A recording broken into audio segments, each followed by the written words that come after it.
A Rádio Rio de Janeiro leva até você Mediunidade e Obsessão. Um programa que se propõe tirar suas dúvidas sobre esses dois temas com base na doutrina espírita.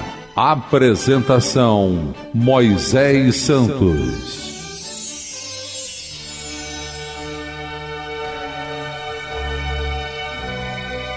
Caríssimos ouvintes da Rádio Rio de Janeiro, eu sou Moisés Santos e este é o programa Mediunidade e Obsessão. Vamos dar continuidade aos nossos estudos, meu caro ouvinte, sobre as manifestações naturais dessa propriedade comum a todos os espíritos, a mediunidade. E também vamos nos fortalecer no entendimento para que impeçamos o processo de instalação dessa grave enfermidade que é a obsessão. Você que acompanha conosco já sabe, estamos estudando a apostila Mediunidade, Estudo e Prática. Já estamos no programa 2, iniciamos o módulo 2 e o tema 7, Manifestações mediúnicas incomuns de efeitos físicos. Continuaremos do ponto em que estávamos sobre o item mediunidade de transporte. Com efeito, é preciso que exista certa afinidade, certa analogia, certa semelhança entre o espírito e o médium influenciado, capaz de permitir que a parte expansiva do fluido perispirítico do encarnado se misture, se una, se recombine com o fluido do espírito que queira fazer um transporte. Esta fusão deve ser tal que a força resultante dela se torne, por assim dizer, una. É que para a produção de tais fenômenos faz-se necessário que as propriedades essenciais do espírito motor sejam aumentadas com algumas das propriedades do médium.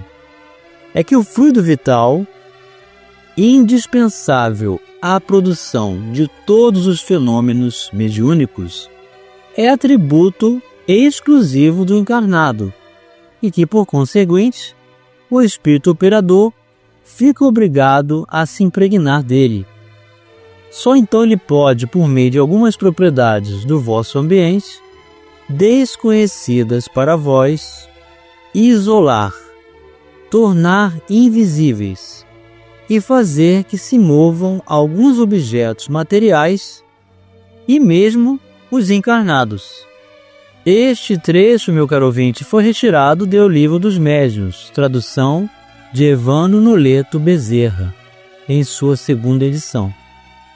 Então, vemos aqui, meu caro ouvinte, a necessidade de uma acoplagem, de uma simbiose, de uma comunhão, de recursos energéticos baseados nas fontes da necessidade do produto do fluido vital, e que somente o encarnado o possui. Então, o espírito motor, que é o desencarnado, desejoso de realizar um transporte, vai precisar de toda essa combinação, de toda essa afinidade. Mas, meu caro ouvinte, quais as características que se estabelecem nessas condições de comum recurso energético, de centros indutores? Vamos esclarecer esses conceitos. Esclarecendo conceitos. Do livro Mecanismos da Mediunidade, psicografia de Francisco Cândido Xavier, pelo espírito André Luiz. Capítulo 16, sob o título Fenômeno Magnético da Vida Humana. Subtítulo: Outros Centros Indutores. Em todos os planos, determina a providência do Criador, seja a criatura amparada com segurança. Cada consciência que renasce no campo físico traz consigo as ligações do agrupamento espiritual a que se filia, demonstrando as afinidades profundas de que a onda mental dá notícia no fluxo revelador com que se apresenta. Se os pais guardam sintonia com as forças a que se jungem fluidicamente os filhos, a vida prossegue harmoniosa, como que sobre rodas nas quais as crenas se mostram perfeitamente engrenadas. Entretanto, se há divergência, passada a primeira infância, começam atritos e desencontros, à face das interferências inevitáveis, com perturbações dos circuitos em andamento. Surgem as incompatibilidades e disparidades que a genética não consegue explicar. Enredados à influência de companheiros e permanecem fora do vaso fisiológico, os filhos nessas circunstâncias evidenciam tendências inquietantes, sem que os genitores consigam reivindicar a autoridade de que se revestem. Todavia, a escola edificante espera-os, nas linhas da civilização, para restaurar-lhes, desde cedo, as noções de ordem superior, diante da vida, exalçando os conceitos de elevação moral imprescindíveis ao aprimoramento da alma. Transfiguram-se então os mestres comuns em orientadores dos aprendizes, que, se atentos ao ensino, se fazem médiuns temporários das mentes que os instruem, através do mesmo fenômeno de harmonização das ondas mentais, porquanto o professor, ensinando, torna mais lentas as oscilações que despede, enquanto que os alunos, aprendendo, fazem mais curtas as oscilações que lhes são peculiares, verificando-se o necessário ajuste de nível para que a permuta dos agentes espirituais se faça com esperança. Os discípulos que fogem deliberadamente ao dever da atenção, relaxando os compromissos que abraçam, permanecem ausentes do benefício, ligados a circuitos outros, que lhes retardam a marcha na direção da cultura, por desertarem dos exercícios, que lhes favoreceriam mais dilatada iluminação íntima. E além da escola, surgem, para os rebentos do lar terrestre, as obrigações do trabalho profissional, em que a personalidade segue no encalço da vocação, ou soma de experiência que já conquistou na vida. Cada oficina de ação construtiva, seja qual for a linha de serviço em que se expresse, é novo educandário para a criatura em lide no campo humano, em que a chefia, a escalonar-se através de condutores diversos, convoca os cooperadores nos vários círculos da subalternidade ao esforço de melhoria e sublimação. Ainda aqui vemos, por intermédio da mesma ocorrência de harmonização mental, os que orientam, erguidos à condição de espíritos protetores, e os que obedecem, transformados em instrumentos para determinadas realizações. Então, meu caro ouvinte, essa congregação de ondas mentais é que estabelecem a sintonia, em função das experiências realizadas, dos costumes, dos interesses, do uso da predisposição para a vontade, estabelecendo então a sintonia. Dando continuidade à apostila, item 3, vai falar de um outro tópico sobre o assunto: mediunidade curadora. A doutrina espírita ensina que as doenças têm origem nas ações do espírito, as quais afetaram a constituição do seu perispírito. A mediunidade curadora surge, então, como manifestação da misericórdia divina para aliviar ou sanar enfermidades, de acordo com os propósitos reencarnatórios de cada indivíduo. Nesse sentido, a cura se opera mediante a substituição de uma molécula malsã por uma molécula sã, ou seja, saudável. O poder curativo estará, pois, na razão direta da pureza da substância inoculada, mas depende também da energia da vontade do médium curador. A mediunidade curadora apresenta outras características. Diremos apenas que este gênero de mediunidade consiste principalmente no dom que possuem certas pessoas de curar pelo simples toque, pelo olhar, mesmo por um gesto, sem o concurso de qualquer medicação. Evidentemente, o fluido magnético desempenha aí importante papel. Porém, quando se examina o fenômeno com cuidado, facilmente se reconhece que há mais alguma coisa. Todos os magnetizadores são mais ou menos aptos a curar, ao passo que nos médiuns curadores a faculdade é espontânea e alguns até possuem, sem jamais ter ouvido falar de magnetismo. A intervenção de uma potência oculta, no caso os espíritos desencarnados, que caracteriza a mediunidade, torna-se evidente em certas circunstâncias. Esse trecho, meu caro ouvinte, também foi retirado do Livro dos Médiuns, tradução de Evandro Noleto Bezerra, em sua segunda edição. As cirurgias espirituais estão relacionadas à mediunidade curadora e envolvem, igualmente, grandes movimentações de fluidos ectoplásmicos. Tais cirurgias não acontecem, em geral, nas casas espíritas, e os médiuns nem sempre são espíritas, propriamente ditos. A doação magnética espiritual do passe, usual no meio espírita, pode ser veículo de cura de enfermidades, ou de alívio ao sofrimento do enfermo, podendo, em consequência, abrandar a manifestação da enfermidade.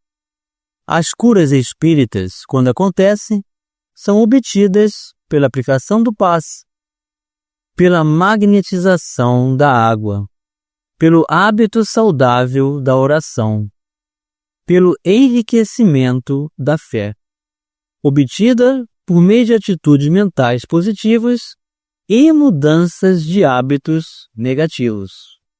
A transmissão fluídica pode ser feita diretamente à pessoa doente ou à distância por meio dos efeitos plasmadores, ideoplásticos, do pensamento e da vontade. Então o recurso da mediunidade vem como misericórdia, em acréscimo de restabelecimento da estrutura molecular das condições enfermas do perispírito. Mas a origem é sempre o espírito. Portanto, o caráter é que determina a nossa condição de seres enfermos ou saudáveis. Vamos continuar estudando as manifestações mediúnicas incomuns de efeitos físicos já no próximo bloco.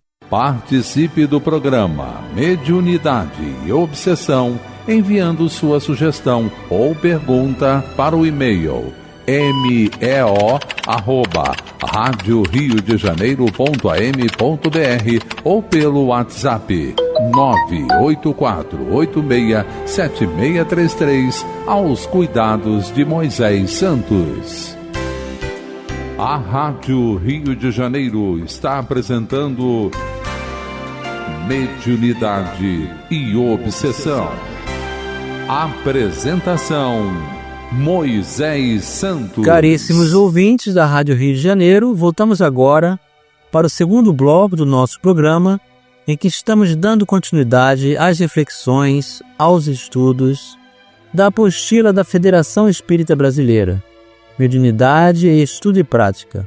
Estamos no programa 2, módulo 2, ensinando hoje o tema 7, Manifestações mediúnicas incomuns de efeitos físicos. O próximo item é o da transcomunicação instrumental. Trata-se de um tipo de manifestação dos espíritos que utilizam para comunicarem-se aparelhos e equipamentos localizados no plano físico, quais sejam gravadores, telefone, televisão, computador, fax, rádio, secretária eletrônica, etc. o médium seria utilizado indiretamente como doador de fluidos ectoplásmicos. A ideia de construir um instrumento que torne possível o intercâmbio entre o mundo físico e o espiritual não é recente.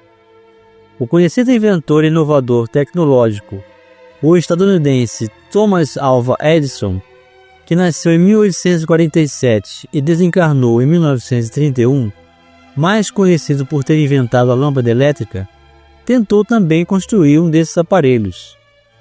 Há várias obras que tratam do assunto com seriedade. Entre elas sugerimos A Transcomunicação através dos Tempos, de Hernani Guimarães de Andrade, editora da Federação Espírita. Ponte entre o Aqui e o Além, Teoria e Prática da Transcomunicação, de Hildegard Schaffer, tradução de Gunther Altmann, editora Pensamento. Dentre as comunicações instrumentais, destaca-se a fotografia transcendental, a fotografia ou imagens de espíritos, animais, plantas ou cenas do plano espiritual.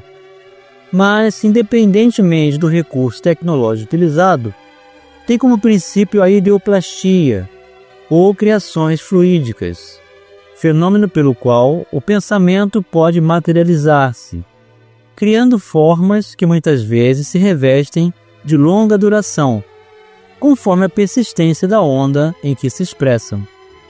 Trecho retirado da obra Mecanismos da Mediunidade, psicografia de Francisco Cândido Xavier, pelo espírito André Luiz.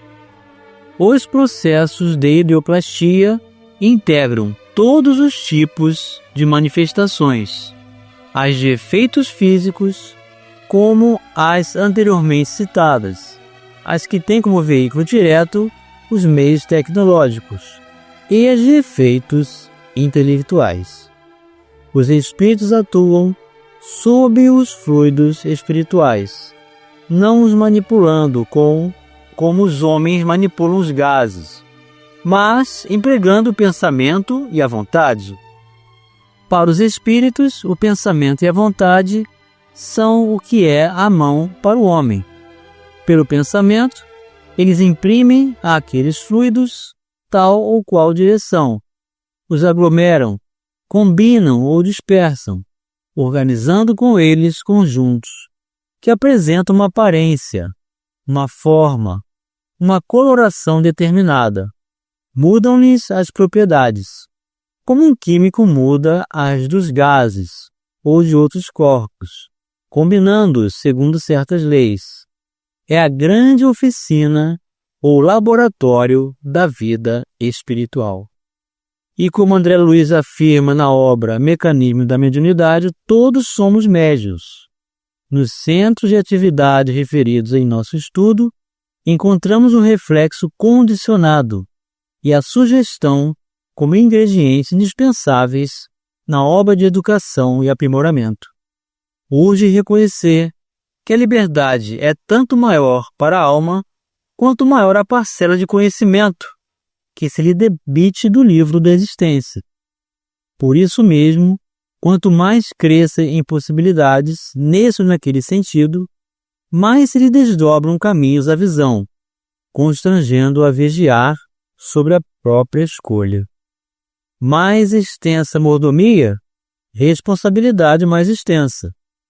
Isso acontece porque, com a intensificação de nossa influência, nesse ou naquele campo de interesses, mais persistentes se fazem os apelos em torno, para que não nos esqueçamos do dever primordial a cumprir. Quem avança está invariavelmente entre a vanguarda e a retaguarda, e a romagem para Deus é uma viagem de ascensão. Toda subida, quanto qualquer burilamento, pede suor e disciplina. Todo estacionamento é repouso equistante. Somos todos assim médios, a cada passo, refletores das forças que assimilamos, por força de nossa vontade, na focalização da energia mental. Então é dessa maneira, meu caro ouvinte, que nós somos médiuns o tempo todo, onde quer que estejamos, seja qual for o ambiente, seja onde for com quem estivermos convivendo, estaremos sempre vinculados às ondas mentais que se afinam com as nossas tendências, com os nossos hábitos, com os nossos interesses. Por isso é muito importante nós nos afeiçoarmos às instruções e os ensinamentos dos espíritos superiores, com os médiuns consagrados, que podem nos dar segurança sobre a intermediação, e assim nos qualificarmos, renovarmos o pensamento, renovarmos a palavra, renovarmos o caráter. E chegou o momento, meu caro ouvinte, de você receber a mensagem ao seu coração. Mensagem ao coração. Do livro Mediunidade e Sintonia, psicografia de Francisco Cândido Xavier, o autor é o Espírito Emmanuel, o capítulo 11, sob o título Prática Mediúnica.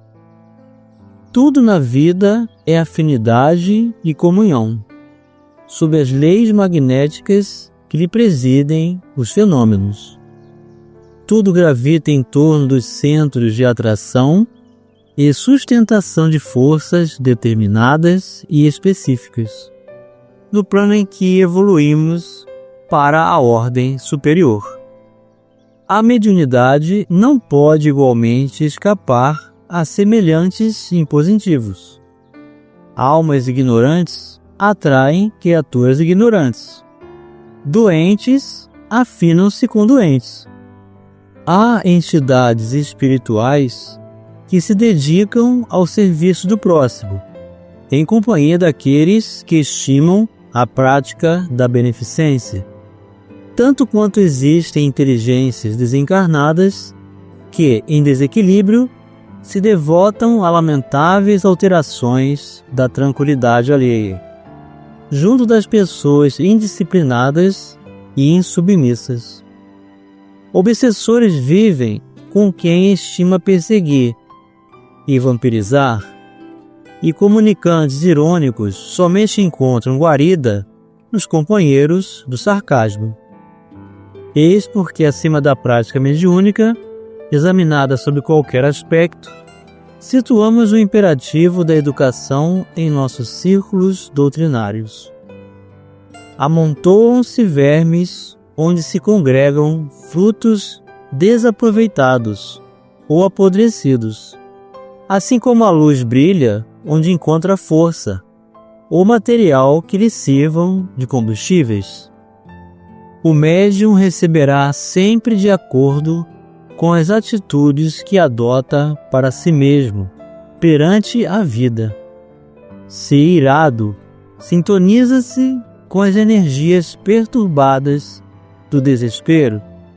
Se preguiçoso, vive à vontade com os desencarnados ociosos.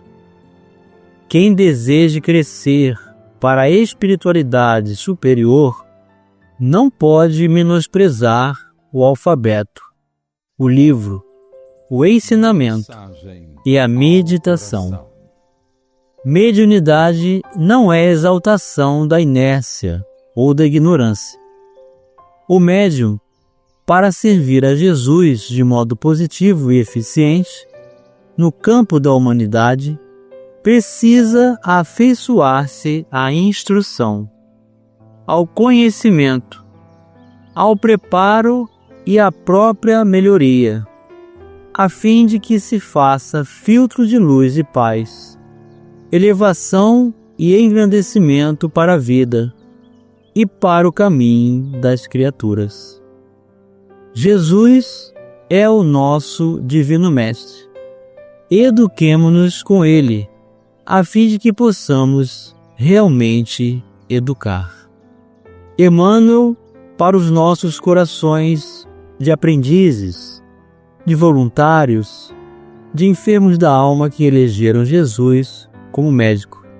Afeiçoemo-nos, meu caro ouvinte, à instrução, à educação, à vontade de nos ocuparmos valorosamente com o serviço do bem. E assim estaremos dentro desse processo de libertação, de construção do bem e amor em si mesmo, com Jesus em nossas vidas, hoje e sempre. Um grande abraço e até o próximo programa. A Rádio Rio de Janeiro apresentou Mediunidade e Obsessão.